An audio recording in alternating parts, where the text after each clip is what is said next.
Welcome to Deep River Farm, folks. Checking on. Got a hen already sitting in there this morning. Everybody's looking good.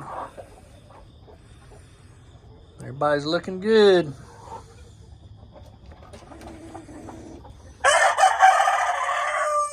We're trying to make sure and check on everything. Got another hen going in that nest. That's good, that's good.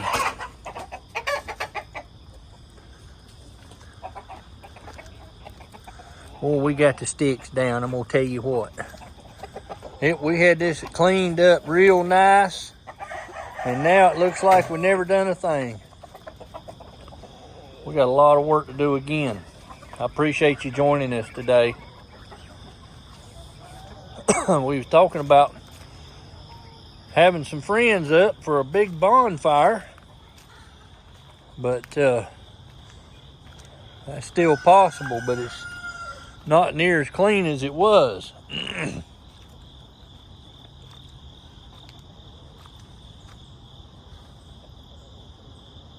Not near as clean as it was. The sun's up. Everything's going good. We got partly cloudy skies this morning. And temperatures in the 60s, low 60s, and everything. Boy, I can hear the water going over the dam. Boy, we just got all kinds of leaves and limbs. I want you to look how some of these sticks drove in this ground here. This tells you how wet it was from all the rain, and then a stick can just simply drive itself right in the dirt. Now, I wonder how that would have done if it had hit somebody, if it would have drove any like that. Now, with them winds we were having, the winds were, I mean, just whipping, probably 50 miles an hour. We didn't get hurricane force wind, thank goodness, but we got our share of wind. It was blowing hard enough that the rain was sideways. We put a couple videos out showing just how much water the gutters couldn't even take, the amount of water that was falling at times. And that's on regular residential gutters and things. And they couldn't take it. They were overflowing, and it wasn't because anything was stopped up. I mean, everything's routed underground out to the road, into the ditches and stuff, and that still was not able to handle it. And those are, I'm assuming, 4-inch. Yeah, they're 4-inch gutters and so forth. But we noticed they couldn't even keep up with it, and never had that issue before. Just the way the amount of water that was coming down. And we've had hurricanes come through before and dump a lot of rain, but it seemed like this one was pushing water back up, and then all of a sudden the wind would swirl and push it the other way, and then you'd have all this water coming down your roof and stuff. And it was just a big old mess. But we're just tickled to death that we haven't had any great big trees down. We haven't seen any sign of it, but we sure do have the sticks. I'm gonna tell you what, we have flat out got the sticks and the debris, small debris from the trees. It's unbelievable. Small debris is just unbelievable amounts on the ground.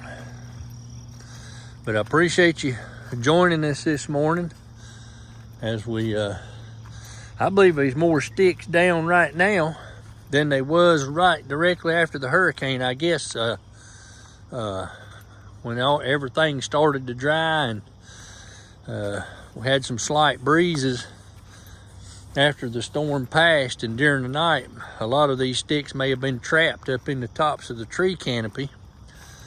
And it looks like there's There's way more down now than it was, especially some bigger stuff. But I'm just glad we ain't got any any big trees down. I know our preacher, he had a big, great big tree fall, and top of it caught his house, and he's in a bit of a mess right now. Yeah, all of our corn is absolutely gone. But see the size of these sticks here, just huge sticks, tops of trees, just a lot of sticks everywhere.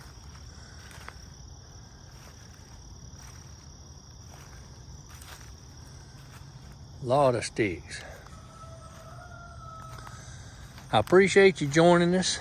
I hope everyone has come out okay. I'm gonna tell you folks, you need to look at some of these videos out of the mountains of North Carolina and out of eastern Tennessee. I'm telling you folks, our infrastructure was literally destroyed. It's a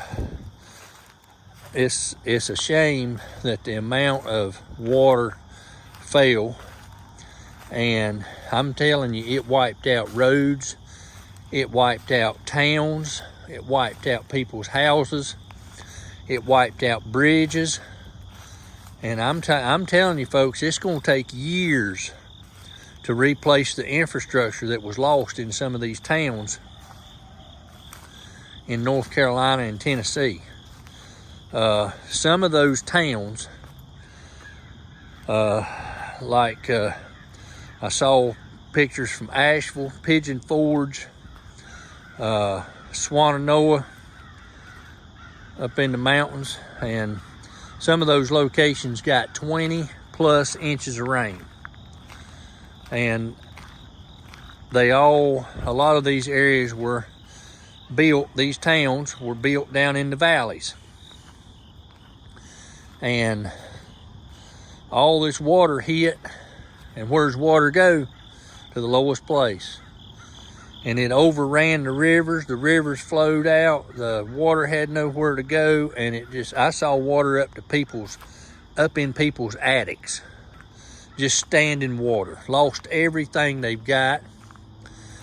And you folks know as well as I do that these insurance companies are not going to pay, because they're going to say, well, you didn't have flood insurance. Well, people that lives on the side of a hill but kind of in the valley, you get 20 inches of rain, you can have a river fill up a valley, and the water line move up 400, 500 feet. It just has nowhere to go. And you know as well as I do, these insurance companies, they want you to pay, but when it comes down to it, they don't want to pay nothing out. And you're going to have a lot of people that's going to lose everything they've got. And as bad as the economy is, if people had their house paid off or whatever, and they can't afford to eat, they've had to drop something. They may have dropped their car insurance down to, just the liability coverage. And by not having full coverage, their cars are going to be lost. They may have dropped their homeowner's insurance back to get cheaper rates, because, they can't afford it, because they got to have medicine or they got to eat. And so they've cut back on it, or maybe dropped it, until they could get better established. And people's lost everything they got. So keep all these folks in your prayers, and keep them on your mind, and that way, they might be needing some help, folks. These people like this that's got something and has lost everything they got, they've got a history of work, and they need the help. I'm gonna give them help, and you should too. But, you know, I've never been one to fund these people standing out on the street corners with signs, because I've watched too many of them in my time of working stand there with a sign, and it's nothing but a business for them. Or they taking it and going straight into the liquor store, or going in and buying drugs. But yeah, we looking pretty good over here as far as no big trees down, anything new, that is. We've had some stuff go down, but that was in the past. So this is good. This is good. But yeah, you know, the best thing to do is donate through a local church, and they're going to know the needs of people more than these big agencies like the Red Cross and all this. Because if you think about it, these great big organizations are paying these people in administration millions of dollars to be a non-profit, and there's no money getting to the problem. I know when they had that big thing down in Haiti, I can't remember what happened down there. It might have been a hurricane or something, and they raised all this money. All the former presidents got in, and they raised all this money, and then when it come to find out, it didn't make it down there. So imagine that. It didn't make it. People give millions and millions of dollars for a cause that, in the name of that cause, and it didn't make it. So there you go. So a lot of times you churches has got work teams and things that will help people. So you may want to consider, if you're going to give, do yourself some research and look at your local churches and things in that area that that can help. You could probably even contact a church or something up there if you're wanting to help, and so forth. Now I know the Southern Baptist, they do a work ministry to help go into disaster locations, and all that money goes right straight to the source, and all of the men that do this are all volunteers. So if you're looking to want to help, you may want to check with that the Baptist Association, the Southern Baptist Association, to do so, or contact a local church up there and you know, get some information from that preacher, and he can probably direct you to some needs that you're not aware of, and that will never be made aware of, you know, nationally or anything like that.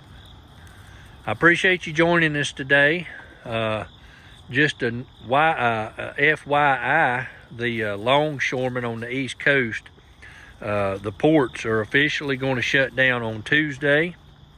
So this is going to make all the ships back up along the East Coast. You may have hundreds of freighters back up and can't get into port to have anybody to unload, because the longshoremen are going to go on strike, or already on strike, and they're not going to open the ports. So the ports are going to be closed due to no manpower to work the ports. So you may want to take this weekend to try and stock up on everything, because even including medicine, any medicines or anything that you might need, if you can get a hold of extra medicine. Fuel is going to become a problem. We're probably going to see a spike in oil prices. So keep that in mind. And this goes for food. I mean, anything you consume is going to be affected because it can't be shipped in. So I guess they just going to park the the cargo ships off the coast and drop the anchors and just wait and see if they can get in and offload. But the problem is there's 2 more hurricanes out there in the Atlantic, Isaac, and I think the other one's called Invest or something. But you may want to look that up. And those freighters are not going to be able to set out there with 2 more hurricanes coming, so I don't know what they're going to do. So keep that in mind. But I appreciate you joining us this morning as we've walked the property more thoroughly, looking for issues and things. And all we're seeing right now is just a bunch, tons of sticks. Tons of sticks, leaves, and that type thing. So I appreciate you joining us.